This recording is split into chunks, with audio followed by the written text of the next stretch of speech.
What is up, you guys? Welcome to the 16th day of Halloween special. Today we are reacting to 4 true scary hospital horror stories. But before we get into this, if you guys have not subscribed to my main channel yet, please go do. I've been daily vlogging while I'm here in LA, so if you guys want to see some more of this face, go over to that channel and hit the subscribe button and watch those vlogs. But yeah, without further ado, let's hop in this video and there I go. A while ago, I got a job at a small hospital just out of town. Did you I was now? so excited as it was my first job I'd been offered since my schooling. It was just casual work, but I was still ecstatic at the chance to work there as the money was great and it was the place that I did my practicum at. There you go. Most of the time I would do 12-hour shifts. 12-hour 7 a.m. shifts? to 7 p.m. That's a lot. Sometimes I would be given the 3 to 11 p.m. shifts. I didn't really care for those much. I was used to working late for my previous job, but I had to drive a lot further to get home, and the late shifts are usually pretty slow. Another reason I didn't like them was because there was not very many people on staff, and I would get lonely. Okay, I see where this is 4 going. nurses, 1 admin, me, and the emergency doctor, and that's it. I see where this is going. You know, it's like, not that many people at the hospital. It's one of those nights, and like, some creepy guy walks in, or mysterious ghost. You know, some type of haunted, creepy type, mysterious, whatever the hell it is. You know, something happens. Small hospital like this one, you see some pretty strange things come in. Some people can't make it into the city, and so we've had the emergency STARS helicopter have to drop in every now and then. I've seen terrible things like whole families die from accidents on the curved country roads. Yeah. I've even had people bring in animals in desperation as there was no vet nearby that was open. This one particular night, around 10 p.m., I was sitting talking with one of the RNs about a patient's chart, but mostly just wasting time until I could go home at 11 p.m. The hospital was quiet, and I'd only checked around 6 people into emergency at this point. I remember I was eating my yogurt and I heard a strange noise coming from the main doors. I saw a man walking towards us. He looked mostly normal, but he had a long coat on, which was strange as it's the middle of summer and even though it's dark out, it's still relatively warm. The RN next to me sighed and got up to go to the bathroom, leaving me to tend to our new arrival. Wow. As he drew closer, the That'll be strange me. sound I'd be got like, louder. screw it, man. I'm not gonna deal with this dude. I'm going to the washroom, man. I gotta take a shit, man. You have fun with him. I gotta go take a dump. You know, like that would totally be me. Like even at home, my parents are like, oh, Hayden, you gotta do the garbage recycling. I'm like, oh, dude, I gotta take a shit. Like all the time. Then caught the light. He was dragging something behind him that I couldn't quite make out. What the fuck? But I assumed it was metal by the noise it was making. It sent a shiver up my spine. He stopped at the desk and I could see his eyes were wide and his pupils were big. Nope. His face was pale and he looked like he hadn't slept in a while. I'd seen this look many times and immediately associated it with someone who was high on something. He leaned on the desk and ran his fingers through his hair, pulling at it and grinding his teeth. When people like this come in, they're usually looking for drugs. Most of the time, they'll complain about a migraine or fibromyalgia, anything we can't prove the contrary of. I processed him as usual and noticed he was getting more and more irritable as time passed. No, Eventually, when I finished and pointed him towards the waiting area, he asked how long it would be. Knowing that the on-call doc had gone on a quick break, I estimated half an hour. That's when his whole demeanor changed. The anger on his face was obvious as he stormed over to the waiting area, which is a room in between emergency and the front desk area with doors. As he walked away, I got a glance of what he was dragging and I came to the quick realization that it was an axe. I panicked and almost called the code over the paging system, but I didn't want him to realize. I promptly called the police on my cell phone and ran down the hall to signal to the nurses that we had an issue. The police would have to come from 2 towns over, which takes on average 20 2 towns over. Wait, how long? minutes. 20 minutes? Of course, as we are...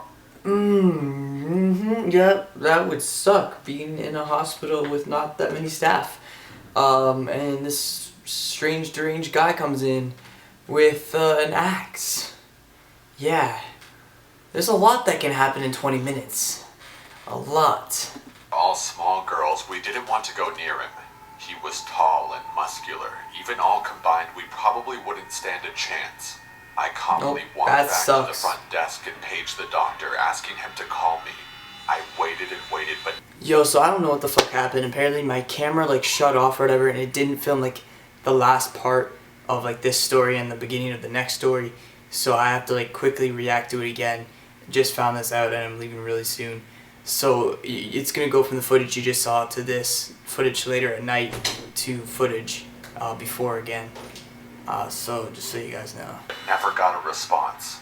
I watched the man getting more and more agitated, and soon he started yelling and asking for help.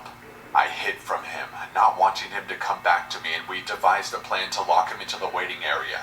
The glass is reinforced and the doors are heavy, so it should hold him in there until the police arrived. The plan went down without a hitch until the man realized what we'd done. He started screaming and throwing chairs around the room. He was alone, so we didn't have to worry about him hurting anyone.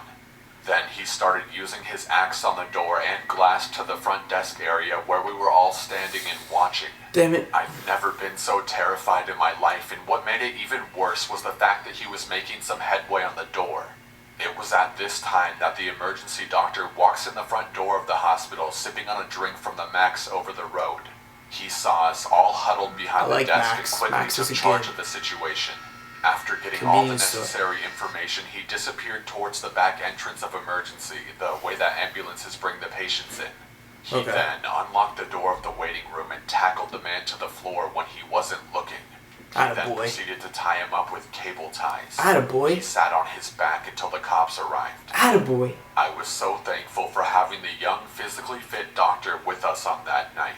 I bought him coffee every time our schedules crossed as a thank you, but I don't think it would ever be enough. Since this was the second incident that went down for me as I worked a late shift, I decided to never work late shifts again. I'm now a Monday through Friday 9 to 5 worker. Much safer that way. There you go. Definitely.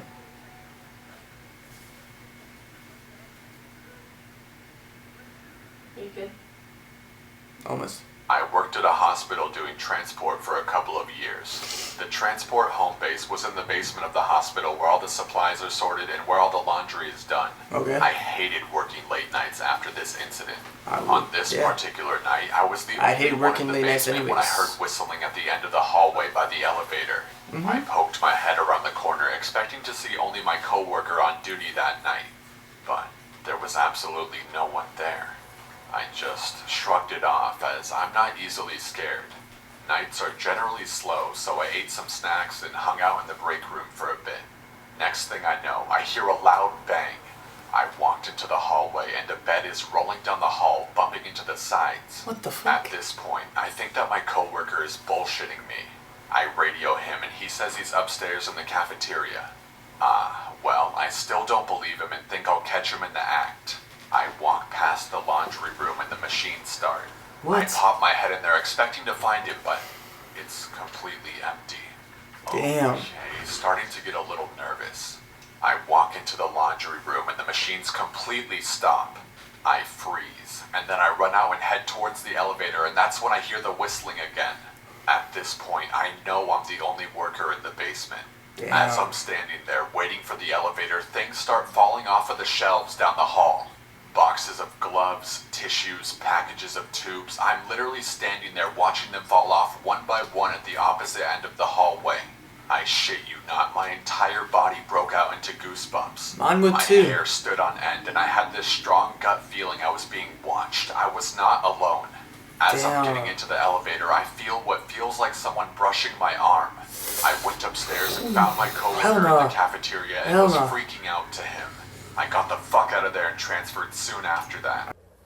Yo guys, so I'm on my phone now because my camera decided not to tell me that my battery is about to die, and I'm pretty sure Lexi has my other battery and she's out auditioning for Lady Gaga right now for some type of dance thing that she's doing.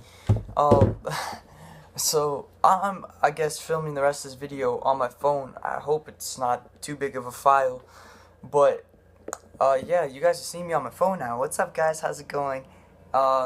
Yo, I just wanted to thank you guys right now anyways for... I'm just gonna thank you guys anyways right now for, like, watching my videos and stuff. Like, it means so much to me. Like, it's crazy. Like, it honestly...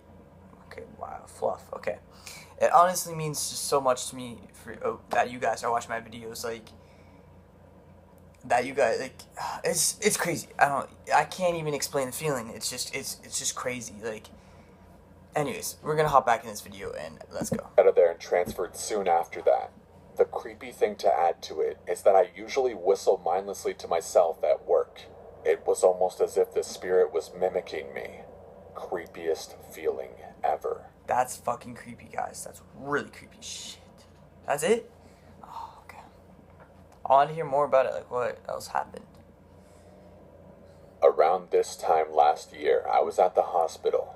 I had cartilage from my knee grafted to my ankle, so I had a knee the size of a football and my ankle was broken and bolted back together. The hospital was occupied to the last bed, so I shared a room with 2 elder men in the urology ward instead of the surgery ward. There was only one night nurse for up to 20 rooms, so she barely checked on us more than once a night. It was my second of 7 nights. 20 rooms, man? Usually, I'm a very light sleeper, but I was drugged up to no end with painkillers, so I slept like a rock. At around 3 a.m., I woke to a light hitting my face.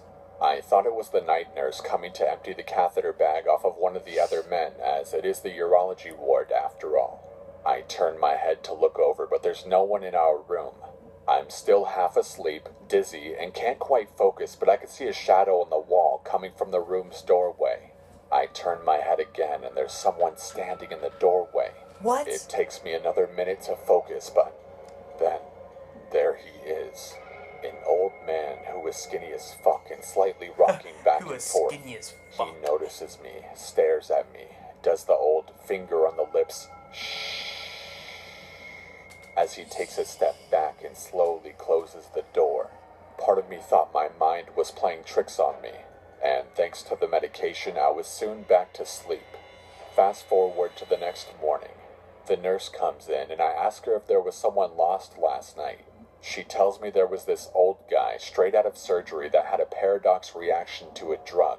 He woke up thinking he was in jail. He walked across the entire hospital with a bleeding wound from his kidney surgery trying to escape prison. I'm a huge guy and I don't get scared easily, but I was so vulnerable and helpless at the time that this one really got to me.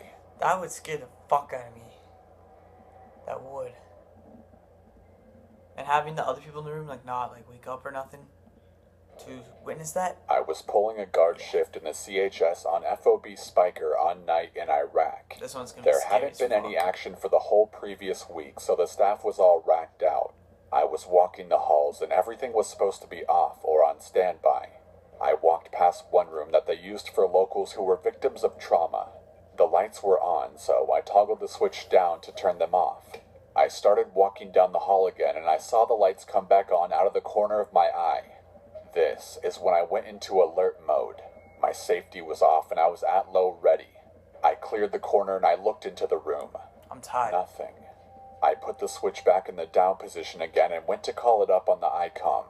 The radio was on the fritz, so I began walking back to the CQ desk to report it in person. Then the lights turned back on again. Oh, At no this point, way. I'm a little on edge. I can't radio in for help. There's nobody on this side of the compound that would hear me yell, and the light switch position keeps changing when the light goes back on. Keep in mind that I'm on a forward operating base in a combat zone. I don't know what I was expecting when I went to clear the corner and look into the room again, but I saw nothing but an empty room, a gurney, a heart monitor, and a crash cart. I couldn't tell you to this day why I said what I did, but I was worried that if I didn't, the lights would keep switching back on.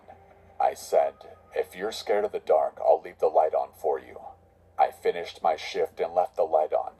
I left a note with the desk that one of the surgeons had asked me to always leave that light on just in case they had an emergency come in. For the remainder of my shifts, that light had always remained on. Shit. That's creepy. Oh, that's it. Alright, guys. That is the end of the video. I don't know if to look here or here now. It's kind of weird. I mean, here is basically where the lens is. So I'm going to look right to you guys. Yeah, thank you guys so much for watching. If you guys like this video, please like it up. It's kind of, you know, makes sense. If you guys like the video, that you like it up. And if you guys haven't already, hit the subscribe button. If you have, thank you guys so much. And make sure to share this video up with your friends. Make sure you get your friends subscribed to this channel. We are on the verge to 100,000 subscribers. I'm hoping we reach this milestone before Christmas, at least before 2017. Yo, it's crazy. I did not know that this channel is even going to take off. I literally started this channel to bring awareness to my main channel. So if you guys have not subscribed to my main channel yet, please go do. Like, this channel has so many more subscribers than that channel. I just didn't know how. No, it's crazy. Like, you guys are crazy. It's awesome, but I love you guys so much. That's all I can say. I love you guys. And I'll see you guys in the next reaction video.